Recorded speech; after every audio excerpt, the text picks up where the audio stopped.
बच्ची को पॉलिटेक्निक का एग्ज़ाम दिलाने के लिए रूपसपुर थाना क्षेत्र के अंतर्गत एक होटल में रुके हुए थे और चूँकि वो दूसरे ज़िले से आए हुए थे तो स्वाभाविक है कि उनको यहाँ पर रात्रि विश्राम करना था और इसके लिए उन्होंने होटल हिडन विला में, जो रूपसपुर थाना क्षेत्र के अंतर्गत आती है, एक कमरा किराए पे लिया था। अपनी पुत्री के साथ उसमें रुके थे, लेकिन उसमें मध्यरात्रि में एक घटना घटित हुई। उसमें एक व्यक्ति जो नशे की हालत में भी था, वादी के कमरे में घुसा और उनकी पुत्री के साथ उसने छेड़छाड़ करने की घटना को अंजाम दिया था और वादी के द्वारा इसमें 112 पर फ़ोन करके पुलिस को सूचित किया गया था। तुरंत पुलिस मौके वारदात पर पहुंची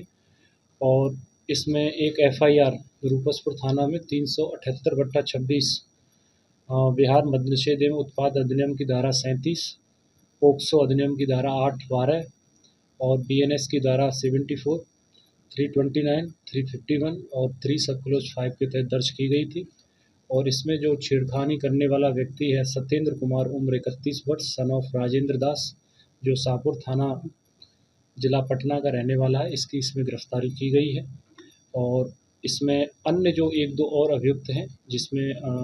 वादी के द्वारा कहा गया है कि वो लोग भी इसमें सम्मिलित थे,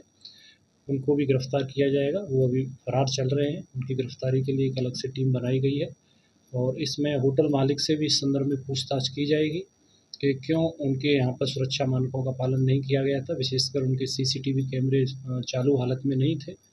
और इसी तरह बाकी की जो होटल्स हैं उनका सिक्योरिटी ऑडिट फिर अलग से हम लोग करवाएंगे, देखेंगे कि जो इसमें जो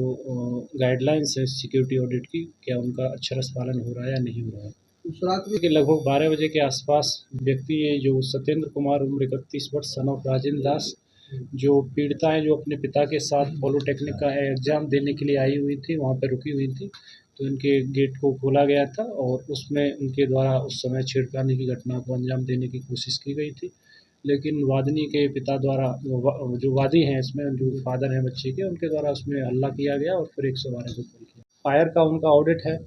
या कोई भगदौड़ हो जाए तो उसमें उनका एग्ज़िट और एंट्री जो अलग-अलग गेट होने चाहिए, इस तरह से जो मानक होते हैं कि वो क्या उनके द्वारा पूरे किए गए हैं या नहीं किए गए हैं, या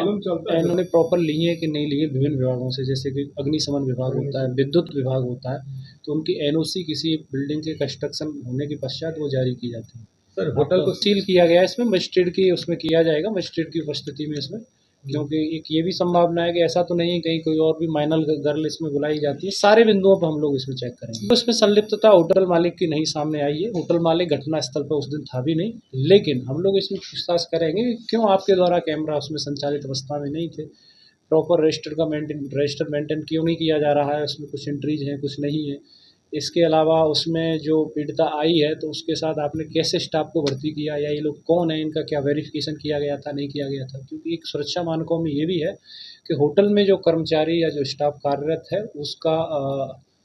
पुलिस वेरिफिकेशन निश्चित तौर पर करवाना चाहिए। उसको बताना चाहिए ऑनर को, होटल वाले को, कि हमारे यहाँ इतना स्टाफ काम करता है, इनका आधार कार्ड ये है, ये यहाँ के रहने वाले हैं, ताकि पुलिस उनको उनके जो पैतृक स्थान है या उनका जो मूल निवास है तो वहाँ जाके पत्राचार के माध्यम से उसको सत्यापित कर सकें। में नहीं आया है, लेकिन अगर दिया जा रहा है तो आवेदन दें, उसमें भी कड़ी कार्रवाई की जाएगी।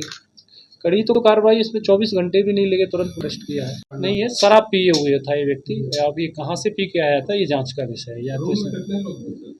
नहीं, रूम में अकेला ही था उस टाइम पर है, लेकिन इसके सहयोग में अभी कुछ कैमरे हम लोग देख रहे हैं, क्योंकि कैमरा तो होटल में था नहीं, बट उसमें जो फुटेज बनाई गई है उसमें लग रहा है कि 2 या से 3 व्यक्ति अन्य भी हैं, लेकिन मुख्य जो अभियुक्त है इसका, वो पुलिस के द्वारा अरेस्ट कर लिया गया है, सत्येंद्र कुमार। सत्येंद्र कैसे, ये होटल में वहीं पे काम करता था, होटल में। ये तो होटल मालिक बताएंगे इस फैसले में, या होटल के जो भी मैनेजर हैं उनसे और भी इसमें विस्तृत पूछताछ की जाएगी, किस परिस्थिति में व्यक्ति इनके यहाँ पे आया था,